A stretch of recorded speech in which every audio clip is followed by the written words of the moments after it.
మమ్మల్ని మిక్కిలిగా ప్రేమించిన మా ప్రియ పరలోకపు తండ్రి, నీ ఘనమైన అత్యున్నతమైన నామానికి వందనాలు స్తోత్రములు తండ్రి. గడిచిన కాలమన్నయు గడిచిన దినములన్నీ మమ్మల్ని కాచి కాపాడి మా యొక్క జీవితంలో తండ్రి మరొక శ్రేష్టమైన ఈ ప్రభు దినాన్ని మాకు అనుగ్రహించినందుకు ఇదిగో నీ కుమారుడు మా రక్షకుడు ప్రభు అయిన యేసుక్రీస్తు నామమున కృతజ్ఞతలు చెల్లిస్తూ ఉన్నాము తండ్రి. నేడున్నటువంటి యొక్క పరిశుద్ధ దినాన్ని తండ్రి, ప్రపంచంలో ఉన్నటువంటి అనేక మంది నీ యందు భయభక్తులు కలిగినటువంటి బిడ్డలందరూ కూడా తండ్రి ఆత్మతోనూ సత్యముతోనూ నిన్ను ఆరాధించడానికి ప్రతి ఒక్కరూ కూడా తండ్రి మందిరావరణలో కూర్చుంటుండగా అందులో మేము చిన్న సంఘముగా నీ యొక్క పాద సన్నిధానంలో చేరి ఆత్మతోనూ సత్యముతోనూ నిన్ను ఆరాధన చేస్తూ ఉంటుండగా మమ్మల్ని అందరినీ దీవించి ఆశీర్వదించి బలపరచండి తండ్రి.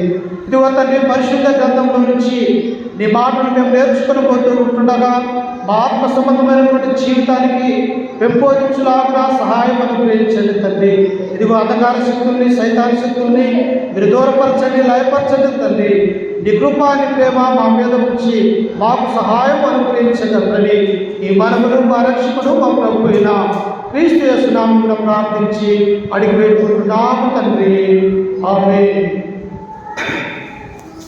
క్రీస్తునందు ప్రేమైనటువంటి దేవుని బిడ్డలారా, ప్రతి ప్రభు దినాన మనమందరం కూడా సంఘంగా సమకూడి ఆత్మతోనూ సత్యముతోనూ దేవుణ్ణి ఆరాధించుకుంటూ మనమందరం కూడా యొక్క లోకంలో దేవుని యొక్క సంఘములో ఆయన యొక్క కుమారులుగా కుమార్తెలుగా మనమందరం కూడా జీవిస్తూ ఉన్నాం. ప్రతి ఆదివారము ఏదో ఒక అంశం మనం నేర్చుకుంటూ ఉన్నాం. ఎవరి గురించి మనం నేర్చుకుంటూ ఉన్నాము? దేవుని గొప్పతనాన్ని గురించి, దేవుని యొక్క సంకల్పాన్ని గురించి, మానవుని ఎడల ఆయనకున్నటువంటి ప్రేమల గురించి మనము ప్రతి వారము కుటుంబ ప్రార్థనలలో కావచ్చు, మందిరాలలో కావచ్చు, ఎక్కడైనా దేవుని గురించే మనం నేర్చుకుంటూ ఉన్నాం. అలాగనే క్రీస్తుకు శాకం మొదటి శతాబ్దంలో ఉన్నటువంటి, అనగా 1వ సంవత్సరం నుంచి 100వ సంవత్సరం వరకు జీవించినటువంటి అపోస్తులు, యేసుక్రీస్తు వారు ఆయనను కళ్ళారా చూసినటువంటి అనేక మంది స్త్రీ పురుషులు, అనేక మంది కూడా క్రీస్తుతోటి నడిచినటువంటి వారిగా మనం చూడగలం. మనకైతే అట్టి భాగ్యం లేదు, కానీ యేసుక్రీస్తుతో పాటు ఆయన యొక్క మాటలు విన్నటువంటి వారు, ఆయనతో నడిచినటువంటి వారు, ఆయన అద్భుతాలు కళ్ళారా చూసినటువంటి వారు, అలాగనే ఆయన ద్వారా అనేకమైనటువంటి మేలు పొందినటువంటి వారు, వీరందరూ కూడా క్రీస్తు శాఖ మొదటి శతాబ్దంలో జీవించినటువంటి వారు ప్రియుల. అందుకే ఆ కాలంలోనికి వెళ్ళి మత్తయి సువార్త 8వ అధ్యాయము 5 నుంచి మనము ఈరోజు చదువుకోబోతూ ఉన్నాం, నేర్చుకోబోతూ ఉన్నాం. మత్తయి సువార్త 8వ అధ్యాయము 5వ వచనం నుంచి. ఎవరున్నారు ఇక్కడ? యేసుక్రీస్తుతో జీవించినటువంటి వారు అనేక మంది ఉన్నారు ప్రియులారా. ఒక పక్క రోమీయులు ప్రభుత్వ పాలన చేస్తూ ఉన్నారు. రోమా గవర్నర్లుగా యూదయ, సమరయ ఆ యొక్క పట్టణాల మీద వారందరూ కూడా ఉంటూ ఉన్నారు. అట్టి కాలంలో ఉన్నటువంటి ఒక వ్యక్తి ఈ మధ్యాహ్న కాల సమయంలో మనం నేర్చుకోబోతూ ఉన్నాం. ఎవరు ఆయన అంటే చూడండి, మత్తయి సువార్త 8వ అధ్యాయము 5వ వచనాన్ని మనం చదువుకుంటే, ఆయన కపెర్నహూములో ప్రవేశించినప్పుడు ఒక శతాధిపతి ఆయన యొద్దకు వచ్చి, చూడండి ఎవరంట? ఆయన అనగా ప్రభు అయినటువంటి యేసుక్రీస్తు వారు ఈ లోకంలో 33 సంవత్సరాలు ఒక మానవుడిగా ఈ లోకంలోనికి వచ్చినటువంటి క్రీస్తు వారు ఆయన కపెర్నహూము అనేటువంటి ఆ పట్టణంలో ప్రవేశించాడు ప్రియులారా. ఆయన ఎక్కడెక్కడ తిరిగాడో తెలుసా? గలిలయ, దెకపోలి పట్టణము, తూరు, సీదోను, యూదా దేశము, ఈ యొక్క పట్టణాలన్నీ కూడా ఎలా వెళ్ళాడంటే ఆయన కాలినడకన వెళ్ళాడు. కొన్ని సమయాలలో సముద్ర మార్గాన వెళ్ళి దేవుని యొక్క రాజ్య సువార్తను ఆయన ప్రకటించినట్టుగా మనం చూస్తూ ఉన్నాం. అలాగనే క్రీస్తు వారు ఇప్పుడు ఎక్కడికి వచ్చాడంట? ఒక కపెర్నహూము అనేటువంటి పట్టణానికి ఆయన వచ్చాడు. ఈ పట్టణము భౌగోళికంగా మనము చూస్తూ ఉన్నప్పుడు ప్రపంచ పట్టణాలలో అది ఎక్కడ ఉన్నదంటే గలిలయ దేశంలో ఉన్నటువంటి పట్టణమే కపెర్నహూము అన్నటువంటి విషయాన్ని మనము తెలుసుకుంటూ ఉన్నాం. ఈ కపెర్నహూము పట్టణానికి ఎవరెవరు వచ్చిందట? యేసుక్రీస్తు వారు వచ్చారు, ఆయనతో పాటు ఆయన పిలిచినటువంటి 12 మంది అపోస్తలులు, ఆయన వెంబడించేటువంటి వారి అనేక మంది కూడా ఈ కపెర్నహూము అనేటువంటి పట్టణానికి వచ్చారు ప్రియుల. ఇక క్రీస్తు వస్తూ ఉన్నాడంటే ప్రజలంతా ఏం చేస్తారో తెలుసా? తమ బాగోగులు, తమ అనారోగ్యాలు, అనేక మంది పక్షవాయు కలిగినటువంటి వారు, రక్తస్రావం కలిగినటువంటి స్త్రీలు, అలాగనే కుంటివారు, గుడ్డివారు, చూపు లేనటువంటి ఇలాంటి వారందరూ కూడా క్రీస్తు దగ్గరికి తీసుకుని వచ్చేవారు ఆ రోజుల్లో ప్రియులారా. ఎందుకు? ఈయన నిజముగా దేవుని యొక్క కుమారుడు, లోకరక్షకుడు. అందును బట్టే ఈ యొక్క లోకంలో అద్భుతాలు, సూచక్రియలు ఈయన ద్వారా జరుగుతూ ఉన్నాయని ఆనాడున్నటువంటి ఆ ప్రదేశంలో ఉన్నటువంటి వారందరూ కూడా క్రీస్తు దగ్గరికి వచ్చేవారిగా ఉంటూ ఉన్నారు ప్రియులారా. అయితే ఇక్కడ ఒక వ్యక్తి, రాకూడని వ్యక్తి దేవుని దగ్గరికి వచ్చాడు ప్రియులారా. ఎవరంట? ఎన్నడూ మనం ఊహించినటువంటి వ్యక్తి, అసలు యూదులకి అన్యులకు సంబంధం లేనటువంటి వ్యక్తి ఇప్పుడు క్రీస్తు దగ్గరికి వస్తూ ఉన్నాడు ప్రియులారా. ఎంత గొప్ప భాగ్యము! అందుకే చూడండి కింద వచనంలో, ఆయన కపెర్నహూములో ప్రవేశించినప్పుడు ఒక శతాధిపతి ఆయన యొద్దకు వచ్చి, ప్రభువా, నా దాసుడు పక్షవాయువుతో మిగుల బాధపడుచు ఇంటిలో పడి ఉన్నాడని చెప్పి ఆయనను వేడుకొనెను. చూడండి ప్రియుల, మనం ఎన్నిసార్లు చదివి ఉంటాం ఈ వాక్యాన్ని, ఎన్ని మార్లు యొక్క వాక్యాన్ని మనం పరిశీలన చేసి ఉంటాం. శతాధిపతి అనగా ఎవరైనా అన్యుడు, తెల్లదొర. అమెరికా వాళ్ళు, ఇంగ్లాండ్ వాళ్ళు, న్యూజిలాండ్ వాళ్ళు ఎలాగైతే వారి యొక్క రూపము తెల్లగా ఉంటూ ఉన్నదో, అలాగనే యొక్క శతాధిపతి అనేటువంటి వ్యక్తి రోమా సామ్రాజ్యానికి చెందినటువంటి వాడు. అలాగనే శతాధిపతి అనగా 100 మంది సైనికుల మీద పెద్దగా ఉన్నటువంటి వ్యక్తి ఈయన.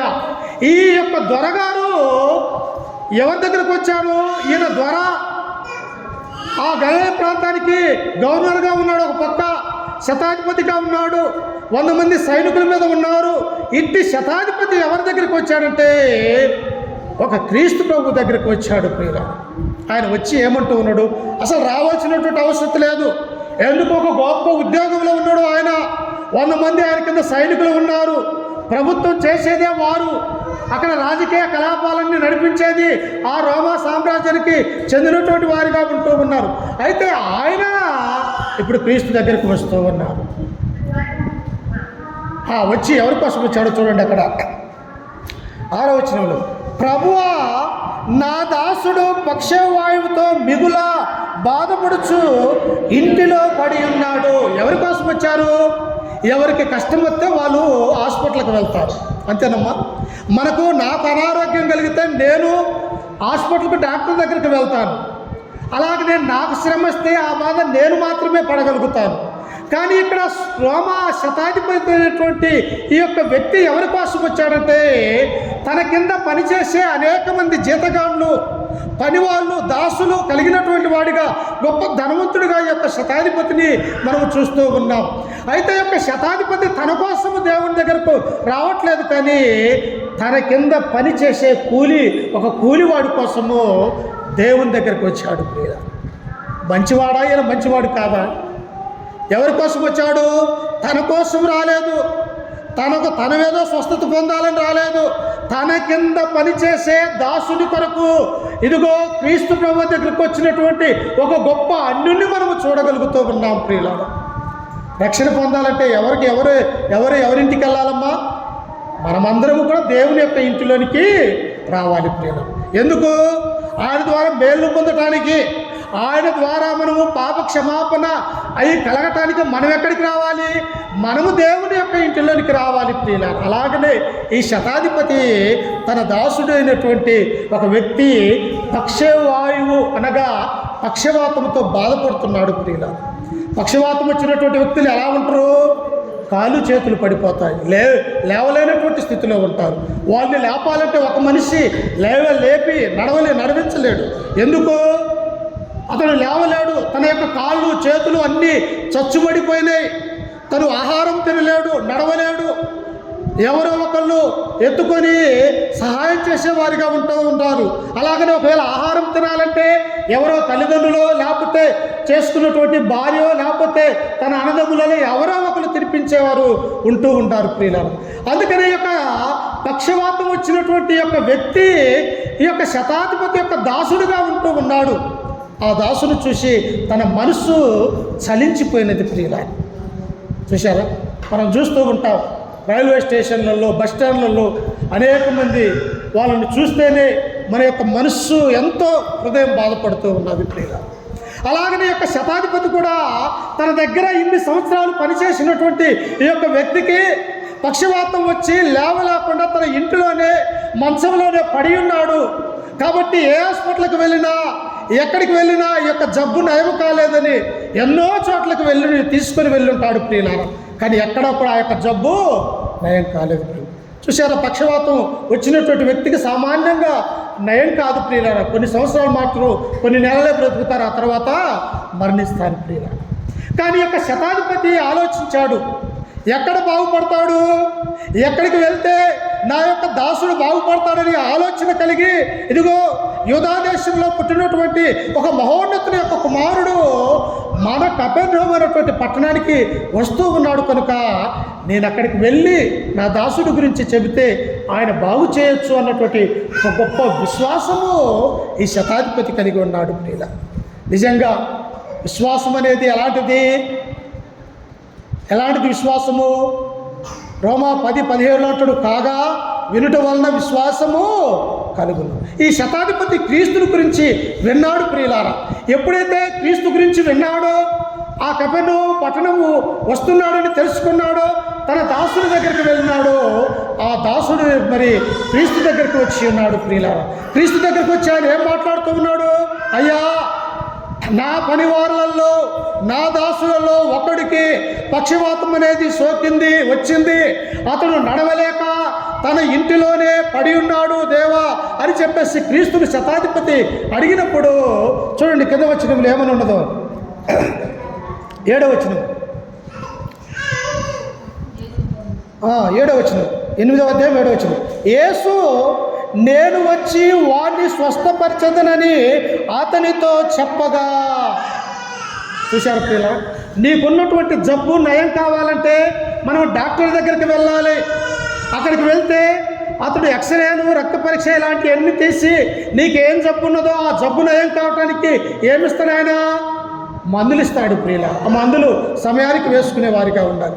అలాగని యొక్క శతాధిపతి తన యొక్క దాసుని యొక్క జబ్బు ఎవరు నయం చేయగలడో గుర్తించినటువంటి వాడిగా ఉన్నాడు. ఎవరు నయం చేయగలడో తన ఆలోచించాడు. ఇదిగో క్రీస్తు ప్రభు వారు మాత్రమే ఆయన జబ్బును నయం చేయగలడని చెప్పేసి క్రీస్తు దగ్గరికి వచ్చి, అయ్యా, నా దాసుడు పక్షవాయువుతో తన యొక్క ఇంటిలో మంచం మీద పరుండి ఉన్నాడు అతన్ని అని చెప్పేసి ఎప్పుడైతే ఆ శతాధిపతి క్రీస్తుతో మాట్లాడాడో వెంటనే క్రీస్తు ప్రభు అంటూ ఉన్నాడు, అయ్యా, ఆ పడి ఉన్నటువంటి ఆ ఇంటిలోనికి నేను వస్తానన్నాడు ప్రియుల. చూశారా, మన దేవుడు ఎంత ప్రేమ కలిగినటువంటి దేవుడు. ఆయనకు మానవులంటే ఎంత ఇష్టమో, తన బిడ్డలు బాధపడుతుంటే చూడలేనటువంటి వాడిగా క్రీస్తు ప్రభు ఉంటూ ఉన్నాడు. వెంటనే శతాధిపతితో యేసుక్రీస్తు అంటున్నాడు, అయ్యా, ఏ ఇంటిలో నీ దాసుడు పక్షవాతముతో పడి ఉన్నాడు, నేను ఆ ఇంటికి వస్తాను, అతన్ని నేను స్వస్థపరుస్తాను అని చెప్పేసి యేసుక్రీస్తు వారు తెలియపరుస్తూ ఉన్నాడు ప్రియుల. అప్పుడు ఆ శతాధిపతి అంటూ ఉన్నాడు, చూడండి 8వ వచనంలో, 8:8, ఆ శతాధిపతి, ప్రభువా, నీవు నా ఇంటిలోనికి వచ్చుటకు నేను పాత్రుడును. చూశారా, ఏమంటూ ఉన్నాడు? ఒక గొప్ప రోమా శతాధిపతి, 100 మంది సైనికుల మీద పెద్ద గొప్ప తెల్లదొర ఈ యొక్క రోమేయుడు, ఇంటి వ్యక్తి అంటూ ఉన్నాడు, అయ్యా, నీవు నా ఇంటిలోనికి వస్తానన్నావు, కానీ నా ఇంటిలోనికి రావటానికి నేను పాత్రును కాను. ఎంత తగ్గింపు స్వభావం. అదే మనమైతే పాత నిబంధన కాలంలో ఉన్నటువంటి నయమాను, సిరియా దేశస్థుడైనటువంటి ఆ రాజు కింద సైన్యాధిపతి అయినటువంటి నయమానికి కుష్ఠరోగం కలిగినప్పుడు ఇశ్రాయేలు యొక్క చిన్నది ఏమన్నదో తెలుసాయా? నా యజమానుడు కుష్ఠరోగంతో ఇంత బాధపడట నేను చూడలేకపోతూ ఉన్నాను. ఇదిగో షోమ్రోన్లో ఒక దేవుని యొక్క ప్రవక్త ఉన్నాడు, నీవు కానీ అక్కడికి వెళ్తే నీకున్నటువంటి ఆ కుష్ఠరోగం అనేది పోతాదని చెప్పేసి ఒక ఇశ్రాయేలు యొక్క చిన్నది ఆ నయమానుతో చెప్పినప్పుడు ఆ నయమాను ఎక్కడికి వెళ్ళాడంటే షోమ్రోనికి వెళ్ళాడు ప్రియులారా. వెళ్ళిన తర్వాత ఏమన్నాడు? ఎలీషా, ఇదిగో నా ఎదురుగా నది కాస్తూ ఉన్నది, నీ వెళ్ళి 7 మార్లు అందులో మునగమన్నప్పుడు ఈ యొక్క సైన్యాధిపతి అంటూ ఉన్నాడు, మా దేశంలో నదులు నీళ్లు లేకుండా నీ దేశానికి వచ్చి మునగమంటూ ఉన్నావు, నేను అలా ఒప్పను. నీవు నా దగ్గరకు వచ్చి నాకు ఎక్కడైతే కుష్ఠరోగం ఉండదో నీ చెయ్యి నా మీద ఆడించాలని ఆ నయమాను అన్నాడు. అంటే గర్వం కలిగినటువంటి మాటలు నయమాను అంటూ ఉన్నాడు. కానీ ఇక్కడ శతాధిపతి ఏమంటూ ఉన్నాడు, అయ్యా నీవు నా ఇంటిలోనికి వచ్చుటకు నేను యోగ్యుని కాదయ్యా, పాత్రుని కాను. ఎందుకు? నేను పెరుగుతున్నటువంటి నా యొక్క అన్ని జాతి వేరు, రోమీలో మేము, మాకున్నటువంటి ఇంట్లో అనేకమైనటువంటి విగ్రహాలు ఉంటాయి, మేము జీవిస్తున్నటువంటి జీవితం వేరు. మీరు యూదులు, నిష్ట కలిగినటువంటి వారు, మీరు దేవుని యొక్క కుమారుడివి, ఈ లోకానికి వచ్చినటువంటి రక్షకుడివి, నీలాంటి పరిశుద్ధుడు పాపి అయినటువంటి నా ఇంట్లోనికి వచ్చేటప్పుడు నేను పాత్రను కాను అంటూ ఉన్నాడు. ప్రియుల, నిజంగా ఎంత తగ్గింపు స్వభావము, ఎంత లోబడే తత్వము ఈ శతాధిపతికి ఉన్నదో మనం అర్థం చేసుకోవాలి. ప్రియుల, నేటి క్రైస్తవులుగా ఉన్నటువంటి మనము, క్రీస్తును ధరించుకొనుచున్నటువంటి మనము, శతాధిపతికి ఉన్నటువంటి విశ్వాసము మనకు ఉన్నదా? శతాధిపతి కలిగినటువంటి తగ్గింపు స్వభావము మనలో ఉన్నదా ప్రియులారని మనమే ఒకసారి ప్రశ్న వేసుకోవాలి. అందుకనే దేవుడు ఏమంటాడు, తనను తాను తగ్గించుకునివాడు హెచ్చించబడును, తనను తాను హెచ్చించుకునివాడు తగ్గించబడతాడు. ఈ లోకంలో నువ్వు తగ్గింపు స్వభావం కలిగి ఉంటే, ఈ లోకంలో నువ్వు విధేయత కలిగి ఉంటే, ఇతరుల ఎళ్ళ, అన్నదమ్ముల ఎళ్ళ, బంధువుల ఎళ్ళ, రక్త సంబంధికుల ఎళ్ళ నీవు మంచి ప్రేమను కనపరుస్తూ, ఇదిగో క్రీస్తు ప్రేమ నీలో ఉన్నట్టయితే ఈ లోకంలో తగ్గించబడినటువంటి వారు ఏమవుతారంటే ఆ పరలోక రాజ్యంలో హెచ్చించబడతారు. ప్రియులు, ఒకవేళ ఈ లోకంలో నీవు గర్వపడి హెచ్చించబడితే దేవుడే నిన్ను తగ్గించడానికి చూస్తాడన్నటువంటి విషయాన్ని ఇక్కడ మనం చూస్తూ ఉన్నాం. అప్పుడు శతాధిపతి అంటున్నాడు, అయ్యా నీవు నా ఇంటిలోనికి వచ్చుటకు నేను పాత్రుడు కాను, నీవు మాట మాత్రము సెలవిమ్ము, అప్పుడు నా దాసుడు స్వస్థపరచబడును. అయ్యా నీవు నా ఇంటిలోనికి వచ్చటానికి నేను పాత్రుడు కాండయ్యా, నేను యోగ్యుని కాదు, నేను పాపంలో ఉన్నటువంటి వాడిని, నా యొక్క అన్యజాతి, నేను విగ్రహారాధికుణ్ణి, కాబట్టి నా ఇంటిలోనికి వచ్చటానికి నేను పాత్రుడు కాదు. కానీ అయితే ఒకటి మాత్రమయ్యా, నీవు మాట మాత్రము సెలవిమ్మంటే నీ దాసుడు స్వస్థపరుస్తాడు, నేను స్వస్థపరుస్తాను, నీ వెళ్ళు అని నాకు చెబితే చాలు అని చెప్పేసి ఈ యొక్క శతాధిపతి అంటూ ఉన్నాడు. నిజంగా యేసుక్రీస్తు వారి యొక్క లోకంలో ఉన్నప్పుడు ఏం జరిగిందో తెలుసా? తను త్రోవన వెళ్తూ ఉంటే బాగుపడ్డటువంటి వారు ఉన్నారు. చనిపోయినటువంటి లాజర్ని ఏం చేశాడు? లాజర్ మేము ఇదిగో సమాధులలో నుంచి లేచి రా అంటే సమాధులు బద్దలు కట్టుకొని లాజరు బ్రతికొచ్చినట్టుగా మనము చూస్తాము. 12 సంవత్సరాల నుంచి రక్తస్రావం కలిగి ఎన్నో తన కాడ ఉన్నటువంటి డబ్బులు వేపరుచుకొని ఏ డాక్టర్ దగ్గరికి వెళ్ళినా కానీ నయం కానటువంటి ఆ జబ్బు ఆమె ఏం చేసినది? ఇదిగో క్రీస్తు దగ్గరికి వెళ్ళి ఆయన చెంగు మాత్రం నేను ముట్టితే నాకున్నటువంటి రక్తస్రావం అనేది ఆగిపోతుందని చెప్పేసి విశ్వాసము కలిగి దేవుని చెంగు ముట్టినది. ఆమె ఏం కలిగిందంట? స్వస్థపరచబడింది. అంటే విశ్వాసం అది. మనము కూడా దేని మీద విశ్వాసం ఉంచాలి? పాపమనే లోకంలో, బంధకాలనే లోకంలో ఉన్నటువంటి మనల్ని రక్షించడానికి ప్రభు అయినటువంటి యేసుక్రీస్తు యొక్క లోకానికి వచ్చాడని, ఆయన దేవుని యొక్క కుమారుడని, ఈ లోకానికి వచ్చినటువంటి రక్షకుడని, నా పాపముల కొరకు కలవరిగిరిలో తన యొక్క ప్రాణాన్ని, తన యొక్క రక్తాన్ని చిందించాడని మనమందరం కూడా మన యొక్క హృదయాలలో విశ్వసించాలి. ప్రియులారా, ఈ సమయంలో ఒకసారి చూడండి విశ్వాసం అంటే ఏమిటో. హెబ్రీయులకు రాసినటువంటి పత్రిక 11వ అధ్యాయము, హెబ్రీయులకు రాసినటువంటి పత్రిక 11వ అధ్యాయము మొదటి వచనం చదువుకుందాం. విశ్వాసమనున్నది నిరీక్షింపబడు వాటి యొక్క నిజ స్వరూపమును అదృశ్యమైనవి ఎన్నువటకు రుజువునై ఉన్నవి. ఏంటి విశ్వాసము? దేవుణ్ణి మనము చూశామమ్మా? ఎవరం చూడలేం. అపోస్తలులను చూశామా? మనం ఎవరం చూడలేం. ప్రవక్తలను చూసామా? మనం చూడలేం. ఆయన మాటలు విన్నామా? వినలేదు. మరి మనం దేన్ని బట్టి ఎక్కడ మనం కూర్చొని ఉన్నాము? విశ్వాసమును బట్టి. దేవుని గ్రంథం ఇచ్చాడు. 40 మంది ద్వారా రాసినటువంటి పరిశుద్ధ గ్రంథాన్ని దేవుడు మనకు అనుగ్రహించాడు. వాళ్ళు చెప్పినటువంటి మాటలను బట్టి, పరిశుద్ధాత్మ ద్వారా ఈ లేఖనాలను రాయబడ్డట్టు బట్టి మనం ఇప్పుడు ఏం కలిగి ఉన్నాము? యేసుక్రీస్తు దేవుడని, దేవుని యొక్క కుమారుడని, ఆయన నమ్ముకుంటే నిత్య రాజ్యం అనేది వస్తూ ఉన్నదని, పరలోక రాజ్యం ఉంటుందని మనం ఇప్పుడు ఏం చేసి కలిగి ఉన్నాము? విశ్వాసము కలిగి ఉన్నాము. అందుకని ఇక్కడ అంటాడు, విశ్వాసం అన్నది నిరీక్షింపబడు వాటి యొక్క నిజ స్వరూపము. నీవు దేనినైతే నిరీక్షించుతున్నావో దాని మీద విశ్వాసం కలిగి ఉండాలి. అందుకని కింద వచ్చిన అంటాడు, అదృశ్యమైనవి ఎన్నవరటకు రుజువునై ఉన్నవి. పరలోక రాజ్యం మనం చూసామా? చూడలే. నరకాన్ని మనం చూసామా? మనము చూడలేం. అంటే నరకము, పరలోక రాజ్యము, దేవదూతలు, దేవుడు, దేవుని యొక్క కుమారుడు ఉన్నామని మనం విశ్వాసము కలిగి ఉండటే అది నిజ స్వరూపం అన్నటువంటి విషయాన్ని ఇక్కడ చూస్తూ ఉన్నాం. ఇక్కడ శతాధిపతి కూడా అంటూ ఉన్నాడు, తన విశ్వాసం ఎలా ఉన్నది? క్రీస్తు నేను నీ ఇంటిలోనికి వస్తానయ్యా, నీ దాసుని నేను బాగు చేస్తాను, స్వస్థపరుస్తాను అంటే ఈయనేమంటూ ఉన్నాడంటే, అయ్యా నీవు నా ఇంటిలోనికి వచ్చినప్పుడు నేను పాత్రను కాను. మరి ఏం చేయాలి? నీవు మాట మాత్రము సెలవిమ్మవు, నా దాసుడు అక్కడ స్వస్థపరచబడతాడు అని చెప్పేసి దేవుని వేడుకుంటూ ఉన్నాడు. ప్రియుల, ఎంత తగ్గింపు స్వభావం చూడండి. ఒకానొక సమయంలో బాప్తిస్మం ఇచ్చే యోహాను కూడా అనేక మందికి బాప్తిస్మం యోర్దాను నదిలో ఇస్తూ ఉన్నప్పుడు ప్రభు అయినటువంటి యేసుక్రీస్తు వారు కూడా ఆ బాప్తిస్మం ఇచ్చే యోహాను దగ్గరికి వెళ్ళినప్పుడు యోహాను గారు అంటారు, అయ్యా నీ చేత నేను బాప్తిస్మం పొందనయుడగా నీవు నా దగ్గరికి వచ్చుట ఎలా అన్నప్పుడు క్రీస్తు ప్రభు వారు ఒక మంచి మాట అంటాడు. ఏమంటే, ఇప్పటికి కానిమ్ము నీతి యావత్తు ఇలాగూ జరగాలి. ఏం చేయాలా? నీతి యావత్తు ఇలాగూ జరగాల. నేను ఎలాగైతే యొక్క లోకంలో నడుచుకుంటూ ఉన్నానో నన్ను చూసి నా వెనక వచ్చినటువంటి వారందరూ కూడా నన్ను చూసి నడుచుకోవాలా. కాబట్టి ఈ లోకంలో ఉన్నటువంటి ప్రతి మానవుడు కూడా దేవుని నీతిని ఎరగాలి అని చెప్పేసి ఆనాడు క్రీస్తు ప్రభువు వారు యోహాను గారికి తెలియపరిచారు. ఇదే మాట శతాధిపతి అన్నటువంటి ఈ మాటే బాప్తిస్మం ఇచ్చే యోహాను కూడా అన్నాడు. చూడండి, మత్తయి సువార్త 3వ అధ్యాయం 11వ వచనం. మత్తయి సువార్త 3వ అధ్యాయము 11వ వచనం. చాలా చక్కటి మాటలు ప్రియుల, వినాలి మీరు. 3వ అధ్యాయము మత్తయి సువార్త 3వ అధ్యాయము 11వ వచనం. చెట్టును నరకబడి అగ్నిలో వేయబడును. చదవండి.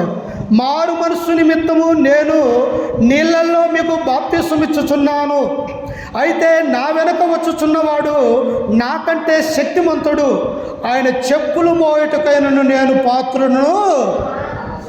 చూశారు, అక్కడేమో శతాధిపతి అంటున్నాడయ్యా, నా ఇంటిలోనికి వచ్చుటకు నేను అసలు పాత్రనే కానయ్యా, నిన్ను ఆహ్వానించుకునేంత నీతి యథార్థత నా దగ్గర లేదు, నేను అన్యుణ్ణి, నా విధానాలు వేరు, నువ్వు యూదుడువు, లోకరక్షకుడువు, నువ్వు నీతిమంతుడువు, నీలాంటి నీతిమంతుడు నా ఇంట్లోనికి వచ్చేటకు నేను యోగ్యుని కాదు అని శతాధిపతి అంటే ఇక్కడ బాప్తిస్మం ఇచ్చేవాడు అంటున్నాడు. కొన్ని వేల మంది యోర్దాను నదిలో బాప్తిస్మం పొందుతూ ఉన్నప్పుడు ఆయన అంటూ ఉన్నాడు, అయ్యా మీ అందరికీ నేను మారు మనస్సు నిమిత్తం బాప్తిస్మం ఇచ్చుచున్నాను కాను, అయితే నా వెనక ఒక వ్యక్తి వస్తూ ఉన్నాడు. ఆయన ఎలాంటి వాడట?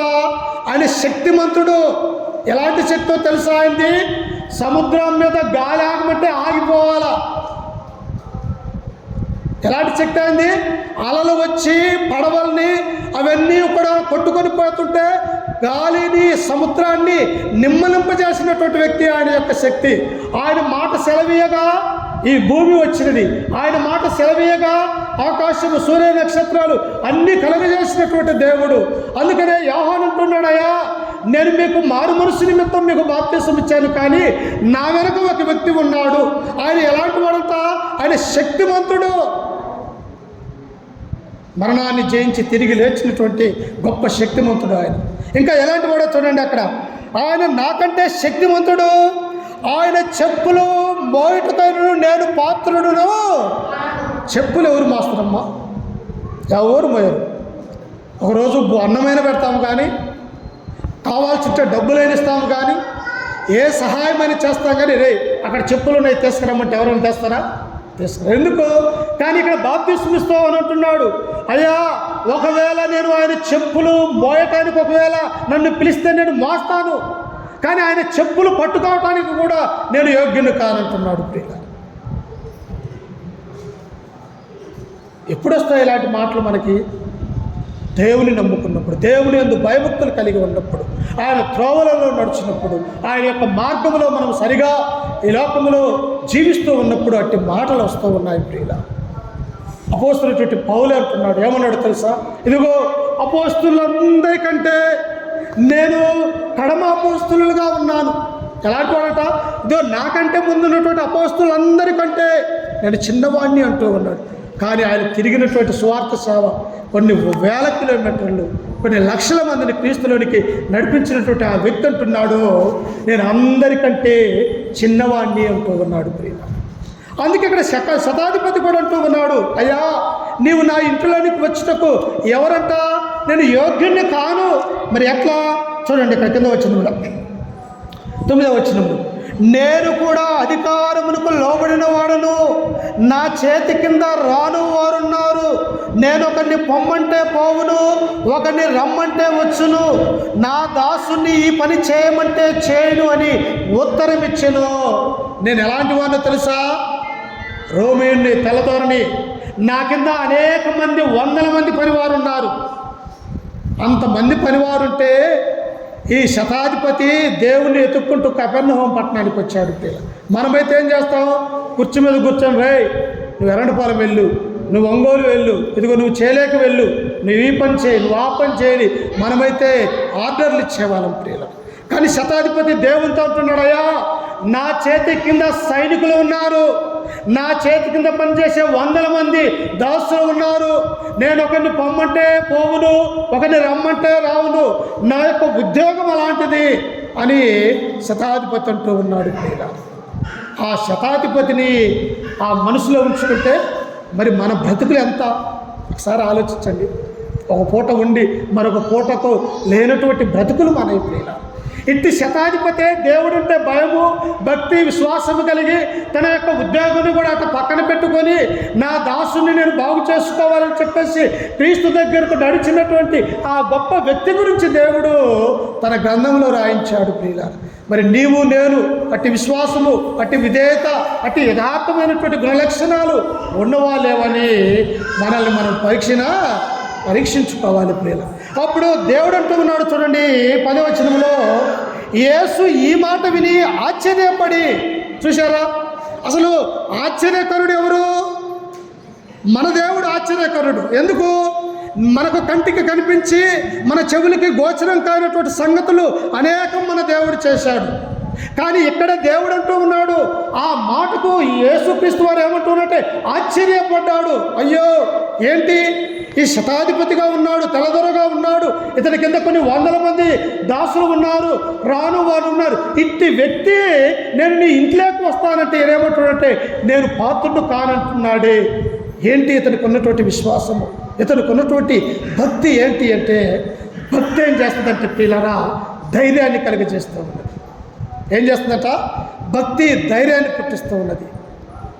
అందుకే ఈ కింద వచ్చిన చదువుకుంటూ చూడండి, యేసు ఆ మాట విని ఆశ్చర్యపడి వెంట వచ్చుచున్న వారిని చూసి, ఇశ్రాయేలులో నేనెవరికైనా నేనింత విశ్వాసం ఉన్నట్టు చూడలేదని నిశ్చయముగా మీతో చెప్పుచున్నాను. తన వెనక క్రీస్తు వెనక ఎంతమంది ఉన్నారు? కొన్ని వేల మంది ఆయనతో నడుస్తూ ఉన్నారు ప్రియుల.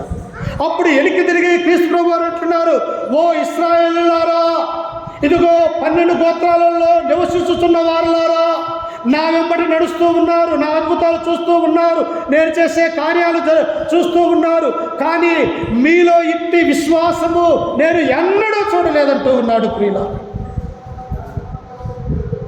ఒకవేళ నీ హృదయాన్ని దేవుడు తుంగబడి చూస్తే నీలో అట్టి విశ్వాసం ఉన్నదా? స్వయంగా యేసుక్రీస్తు వారు ఆశ్చర్యపడి అంటున్నాడు, ఇశ్రాయేలీలలో ఇంతటి విశ్వాసము ఎవరికైనా ఉన్నదని నేను చూడలేదే. వీళ్ళెవరు? ధర్మశాస్త్రం కలిగినటువంటి వారు. వీళ్ళెవరు? దేవుణ్ణి కలిగినటువంటి వాడు. ఇతనెవరు? దేవుడు లేనటువంటి వాడు, విగ్రహారాధికుడు. ఇతనెవడు? ధర్మశాస్త్రం లేనటువంటి వాడు. ఇట్టి వానికేమో విశ్వాసం ఉన్నది, ధర్మశాస్త్రం కలిగినటువంటి ఇశ్రాయేలు ప్రజలకేమో విశ్వాసం లేనట్టుగా మనం చూస్తూ ఉన్నాం. అప్పుడంటూ ఉన్నాడు చూడండి కింద వచనంలో, ఆయన 11వ వచనం చదువుకుందాం. అనేకులు తూర్పు నుండి పడమటి నుండి వచ్చి అబ్రహాముతో కూడాను, ఇస్సాకుతో కూడాను, యాకోబుతో కూడాను పరలోక రాజ్యమందు కూర్చుందరు కానీ రాజ్య సంబంధులు వెలుపటి చీకటిలోకి త్రోయబడతారు. ఏం చేస్తున్నారు? అనేకులు వస్తారు, అయ్యా నేను మందిరానికి వెళ్తూ ఉన్నాను, ప్రతి ఆదివారము నీ యొక్క శరీరాన్ని, క్రీస్తు యొక్క రక్తాన్ని నేను త్రాగుతూ ఉన్నాను అన్నప్పుడు దేవుడు ఏమంటాడు తెలుసా? నీలో శతాధిపతికి ఉన్నటువంటి విశ్వాసము ఉన్నదా అని అడుగుతాడు ప్రియుల. అందుకని మత్తయి సువార్త 7వ అధ్యాయం 21 అంటాడు, ప్రభువా ప్రభువా అని పిలుచు ప్రతివాడు పరలోక రాజ్యములో చేరడు కాడి, నా తండ్రి చిత్త ప్రకారము చేయువాడే పరలోక రాజ్యంలో చేస్తాడు. దేవునికి ఒక చిత్తం ఉన్నది. ఆయన యొక్క చిత్తం ఏమిటి? మనం సమీపించి దేవుని యొక్క మాటలు వినాలి. ఆయన ఆ మాటల ప్రకారం, ఆయన ఆజ్ఞల ప్రకారం, క్రొత్త నిబంధన చట్ట ప్రకారం ఈ లోకంలో మనము జీవించాలని ఒక ఆజ్ఞ ఉన్నట్టుగా మనము చూస్తూ ఉన్నాం. ఈ శతాధిపతికి ఎలాంటి విశ్వాసం తెలుసా? అయ్యా నీవు నా ఇంటిలోనికి వచ్చేటప్పుడు నేను యోగ్యుణ్ణి కాను. దేవుడే ఆయన గురించి చూసినప్పుడు ఆశ్చర్యపడిపోయాడు. మన దేవుడు ఎలాంటి వాడు? ఆశ్చర్యకరుడు, ఆలోచనకర్త, నిత్యుడైన తండ్రి. ఆయన సర్వోన్నతుడు, శక్తిమంతుడు, మహోన్నతుడైనటువంటి పేర్లు ఆయనకున్నాయి ప్రియులు.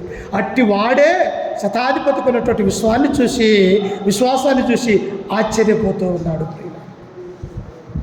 చూడండి, ఇంకా విశ్వాసం అంటే ఏంటో హెబ్రీయులకు రాసినటువంటి పత్రిక 11వ అధ్యాయము ఒక లిస్ట్ ఇచ్చాడు.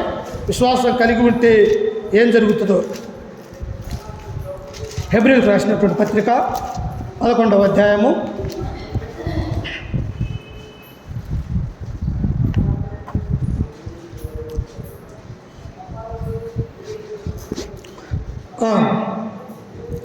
3 నుంచి చదువుకుందాం. ప్రపంచములో దేవుని రాజ్యము వలన నిర్మాణమైన పనియు, అందును బట్టి దృశ్యమైనది కనపడని పదార్థములచే నిర్మింపబడలేదనియు విశ్వాసము చేత గ్రహించుకొను. ఒక వ్యక్తి మోటార్ సైకిల్ తయారు చేయాలి. దానికి ఏమవసరము? ప్లాస్టిక్ అవసరము, ఇనుము అవసరము. ఇవన్నీ ఎక్కడ ఉన్నాయి? భూమిలో దొరికే ప్రియుల ఈ పదార్థాలు అంటే ఇనుప ఖనిజం అనేది దొరుకుతూ ఉన్నది, ప్లాస్టిక్ అనేది దొరుకుతూ ఉన్నది. ఇవన్నీ కూడా పదార్థంలో నుండి తీయబడి ఆ బండిని తయారు చేస్తూ ఉన్నాడు. కానీ భూమిని, ఆకాశాన్ని, సమస్త మానవాళిని నిర్మించింది ఏంటి? ఏది లేనప్పుడు నిర్మాణం చేసినటువంటి దేవుడు మన దేవుడు ప్రియుల. అందుకనే ఇక్కడ అపోస్తలుడైన పౌలు అంటూ ఉన్నాడు 4వ వచనము, విశ్వాసమును బట్టి హేబేలు కయ్యూను కంటే శ్రేష్టమైన బలి దేవునికి అర్పించెను. దేని బట్టంట? విశ్వాసమును బట్టి. విశ్వాసము కలిగి హేబేలు ఏం తీసుకొచ్చాడు? మందలలో మేలైనటువంటి ఒక గొప్ప పొటేలను తీసుకొని వచ్చి నా దేవునికి నేను సమర్పించాలని ఆయన దేవునికి సమర్పించాడు ప్రియులారా. కానీ కయ్యూను ఎలాంటి విశ్వాసము కలిగి ఉన్నాడు? నేను పండించినటువంటి పంట నాది, నేను కష్టపడ్డటువంటి ఈ ఫలాన్ని దేవునికి నేను ఎందుకు ఇవ్వాలని చెప్పేసి తాళును తీసుకొని వచ్చి దేవుని యొక్క సన్నిధానములు ఇచ్చాడు. ఇప్పుడు ఎవరు విశ్వాసం కలిగిన వారు? హేబేలుకు విశ్వాసము కలిగినటువంటి వాడు. ఇంకా చూడండి కింద వచనంలో 5వ వచనంలో, విశ్వాసమును బట్టి హానోకు మరణము చూడకుండానట్లు కొనిపోబడును. అతడు కొనిపోబడక మునుపు దేవునికి ఇష్టడైనని సాక్ష్యము పొందెను. కాగా దేవుడు అతన్ని కొనిపోయాను కనుక అతడు కనపడలేదు. నీ విశ్వాసము కలిగి ఉంటే ప్రపంచమంతా మరణించినా దేవుడు నిన్ను మరణించలేదు. ఎందుకు? హానోకు ఆనాడు ఉన్నటువంటి లోకలు కొన్ని లక్షల కోట్ల మంది జీవిస్తున్నటువంటి ప్రజలలో దేవునికి విశ్వాసము కలిగి, నమ్మకం కలిగి ఉన్నందున ఆయన పిల్లలు అనేక మంది ఉన్నప్పటికీ కూడా హానోకు ఏం చేశాడంటే మరణము చూడకుండా దేవుడు ఏం చేశాడంటే కొనిపోబడును అనుకున్నాడు. నీవు నేను కూడా ఈ లోకంలో విశ్వాసం అనేది జాగ్రత్త కలిగి, నమ్మకం కలిగి, భయం కలిగి, భక్తి కలిగి దేవుని యొక్క సన్నిధానంలో ఉండాలి. ఇంకా కింద వచనంలో చదువుకుంటే చూడండి 7వ వచనంలో, విశ్వాసమును బట్టి నోవాహు అది వరకు చూడని సంగతులను గూర్చి దేవుని చేత హెచ్చరింపబడి భయభక్తులు గలవాడై తన ఇంటి వారి రక్షణ కొరకు ఒక ఓడము సిద్ధము చేసెను. దేని బట్టి? నోవా యొక్క కుటుంబము కాపాడబడ్డారంటే విశ్వాసాన్ని బట్టే. చిన్న లాజిక్కే ప్రియులారది. మనమేమి లక్షలు దేవునికి ఇవ్వాల్సిన పనిలా. మన బంగారాలు, మన వెండి, మన ధనము దేవునికి అవసరం లేదు. ఆయన ఏమంటున్నాడంటే నువ్వు విశ్వాసం కలిగి ఉండమంటున్నాడు. ఎవరి మీద? క్రీస్తునందు విశ్వాసం కలిగి ఉంటాడు. ఇక్కడ నోవాహు కూడా ఎలాగ ఉన్నాడు? లోకమంతా ఒక పక్క ఉన్నది. నోవాహు యొక్క భార్య, 3 కుమారులు, 3 కోడళ్ళు ఒక పక్క ఉన్నారు. వీళ్ళు దేన్ని బట్టి విశ్వాసం కలిగి ఉన్నారంటే దేవుని మాటలను బట్టి విశ్వాసం కలిగి ఉన్నప్పుడు అది వరకు చూడని సంగతులు ఎవరు చూశారంట? నోవాహు చూశాడు ప్రియులు. అప్పటిదాకా భూలోకంలో వర్షం పల్లె, అసలు మనుషులు ఇలా చనిపోతారని నోవాహుకు తెలియదు. ఇంకా చూడండి, విశ్వాసం ఒక లిస్ట్ ఇచ్చాడు ఇక్కడ 8వ వచనం. అబ్రహాము పిలువబడినప్పుడు విశ్వాసమును బట్టి ఆ పిలుపుకు లోబడి తాను స్వాస్థముగా పొందనయున్న ప్రదేశమునకు బయలువెళ్ళను, మరియు ఎక్కడికి వెళ్ళవలను అది ఎరుగుకే. చూశారా అబ్రహాము ఎలాగంట? అసలు ఎక్కడికి వెళ్ళాలో తెలియదు. దేవుడు పిలిచాడయ్యా, ఇదిగో అబ్రహామా, నేను చూపించే దేశానికి నీవు, నీ భార్య, నీ పిల్లలు, నీతో పాటు ఉన్నటువంటి కుటుంబం అంతా కూడా వెళ్ళమని దేవుని యొక్క ఆజ్ఞ ఇచ్చాడు. కానీ దేవుడు ఏమన్నాడో తెలుసా? అబ్రహాం ఏమన్నాడో తెలుసా? అయ్యా నేను ఎక్కడికి వెళ్ళాలని అడగలేదు. దేవుడు పిలిచాడు, నేను ఊరు వదిలిపెట్టి వెళ్ళిపోతూ ఉన్నాను. తన భార్య కూడా అడగలేదు, ఏమయ్యా ఎక్కడికి వెళ్తూ ఉన్నాము? ఇంత మంచి ఇల్లు, ఇంత పట్టణాన్ని, ఇంత బంధుజనాన్ని, రక్త సంబంధికులు వదిలి మనం ఎక్కడికి వెళ్ళగలము తెలియనటువంటి దేశానికని తన భార్య కూడా అడగలేదు ప్రియుల. ఎందుకు? విశ్వాసము. నన్ను పిలిచినటువంటి దేవుడు నమ్మదగిన వాడు, ఆయన శక్తిమంతుడు, సర్వోన్నతుడు, దేవుని యొక్క కుమారుడు కనుక నన్ను మరణంలో నుంచి దాటగల చేయాలని ఏమి పలికాడు ప్రియులారా. ఏమి గ్రంథం 12వ అధ్యాయం అంటాడు, నేను నమ్మినటువంటి నా దేవుడు విమోచకుడు కనుక మరణంలో నుండి కూడా నా ప్రాణాన్ని రక్షించగలడు. చూసారా, అట్టి విశ్వాసం నాకున్నది. ఒకనొక సమయంలో భార్య వచ్చాయా, దేవుడు దేవుడు దేవుడని నువ్వు ఇంతగా మొరపెడుతూ ఉన్నావు, ఆ దేవుడే నీ మీదకి కుష్ఠరోగాన్ని, ఆ యొక్క రోగాన్ని తీసుకొని వచ్చాడు. ఒకటే, నీ ఒళ్ళంతా కూడా హీనంగా ఉన్నది, రక్తంతో కారుతున్నది, చీముతో ఉన్నది, కురుపులు లేచి, కానీ నువ్వు చావరాదని తన భార్య అంటూ ఉన్నప్పుడు ఆయన అంటూ ఉన్నాడు, నేను నమ్మినటువంటి దేవుడు సర్వోన్నతుడు, నన్ను కాపాడే దేవుడు అని చెప్పేసి నమ్మకం ఉంచాడు ప్రియ. ఎందువల్ల? విశ్వాసం. మనము కూడా మన యొక్క జీవితంలో విశ్వాసం, నమ్మకము, భయభక్తులు కలిగి ఉండాలి. అనేక మంది మన విశ్వాసంలో నుంచి తొలగించాలని చూస్తారు. అనేక మంది కొన్నిసార్లు సాతాను ఉపయోగించాడు ఇతరుల యొక్క మనుషుల్ని. కానీ మనం ఏం చేయాలి తెలుసా? బలమైనటువంటి పునాది వల్ల మనం ఉండాలి ప్రియులు. ఇసుక మీద ఇల్లు కట్టుకుంటే ఏమవుతుంది? వానొచ్చను, వరదొచ్చను, ఆ ఇల్లు కూలిపోయింది. అదే బండ మీద ఇల్లు కడితే వానొచ్చినా, వరదొచ్చినా, ఎన్ని సంవత్సరాలు గురించిన ఆ ఇల్లు కదలకుండా ఉంటుంది ప్రియుల. మనము కూడా క్రీస్తు అనే బండ మీద ఇల్లు కట్టుకొని విశ్వాసం కలిగి, నమ్మకం కలిగి ఈ లోకంలో జీవించాలి. శతాధిపతి అంటున్నాడయ్యా, నా ఇంటిలోనికి వచ్చినప్పుడు నేను పాత్రను కానన్నాడు. బాప్తిస్మ ఇచ్చేవాడు అంటున్నాడు. ఏమన్నాడు? అదిగో నా వెనక ఒక శక్తిమంతుడు వస్తూ ఉన్నాడు, ఆయన చెప్పే వారిని ఇప్పటికైనా నేను పాత్రను కాను అన్నాడు. ఆయన పౌలంటూ ఉన్నాడు ఒక సమయంలో, ఇదిగో ప్రధాన పాపిని నేనే. పాపులు ఉన్నారు 1,00,000 మంది, వాళ్ళ ముందు వరుసలో ఉన్న పాపిని నేనే అంటున్నాడు. మరి నీవు నేను అట్టి విశ్వాసం, అట్టి నమ్మకం మనం కలిగితే ఏలోకంగా మనం మరణించినప్పటికీ కూడా ఆత్మ సంబంధంగా తన రాజ్యంలో, పరలోకంలో మనమందరం కూడా వస్తామన్నటువంటి ఒక గొప్ప విశ్వాసం కలిగి ఈ లోకంలో జీవించాలని చెప్పేసి ఈ వాక్యం ద్వారా మిమ్మల్ని హెచ్చరిస్తూ, ఈ మాటలు నన్ను నేను కూడా హెచ్చరిక చేసుకుంటూ ఓపికతో ఉన్న మీ అందరికీ మన రక్షకుడు ప్రభు అయిన యేసుక్రీస్తు నామమున వందనాలు తెలియజేస్తూ ఈ వాక్యాన్ని ముగించుకుంటూ ప్రార్థన చేస్తున్నాం. ప్రార్థన.